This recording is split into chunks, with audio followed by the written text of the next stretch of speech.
السلام عليكم ورحمة الله وبركاته. اليوم جبت لكم خبيزات ديال الشعير كيجيو رطبين،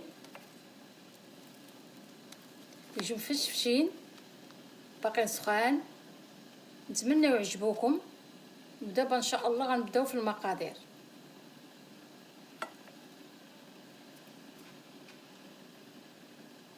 ودابا بسم الله غنبداو على بركه الله. عندنا زلافه ديال التشيشه اولا البلبوله، كنديروا عليها الماء طايب. كنديروا الماء طايب ونحركوا، حيت الماء طايب ما نقدروش نمسوها بيدينا، وغنخليوها تشرب هذا الماء مزيان واحد الساعه، تشرب مزيان هذا الماء. نغطيو عليها وعاد باش نرجعوا نكملوا العجينه ديالنا ان شاء الله. ودابا ملي شربت لينا كتولي بحال هكا كتشرب مزيان. خليتها ساعه، تقدري تبيتيها ماشي مشكل. كنديروا الخميره فوريه معلقه كبيره، كنديروا الزيت الزيتون 2 معالق،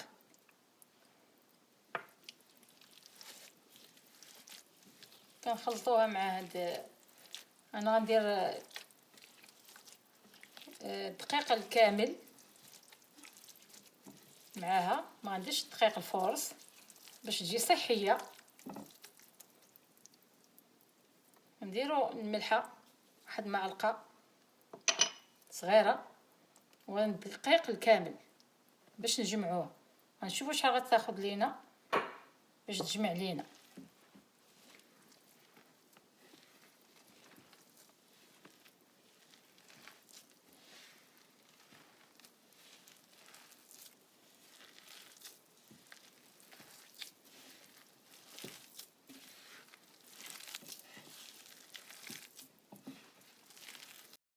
ودابا ملي جمعناها هي ما كتحتاج تدلك، كتجمعيها بداك الدقيق الكامل وكنغطيوها تتخمر واحد نص ساعه. بما خمرت ونرجعوا نقرصوها ان شاء الله. ودابا ملي خليناها نص ساعه خمرت لينا، غنكوروهم كويرات صغار. اللي بغى يدير فيهم كمون يدير فيهم كمون. كنديروا يدينا ندهنوا بشويه زيت العود اولا زيت نباتي اللي موجود. ديروا كويرات صغار حسن.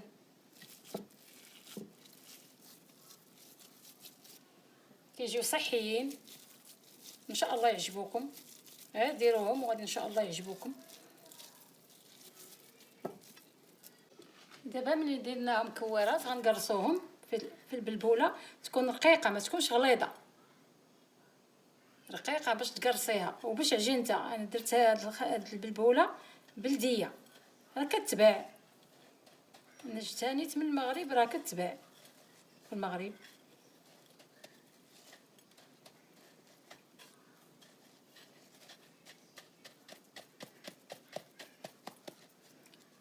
ما تقرصيهاش بزاف على حسب، هي ما فيهاش دقيق الفورس.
ودابا غنغطيو عليهم تيخمروا. شوفيهم طلعوا خمروا. ها باش يمكن لك تدخليهم للفران ان شاء الله. الفران كيكون سخون، ديري على 250 درجه، شتعل من الفوق ومن التحت، لان الشعير ما كيبغيش يكون الفران بارد، خصو يكون سخون مزيان. ها باش يمكن لك تدخليه للفران يطيب لك. ودابا خمر لينا، طلع لينا في الخميره مزيان.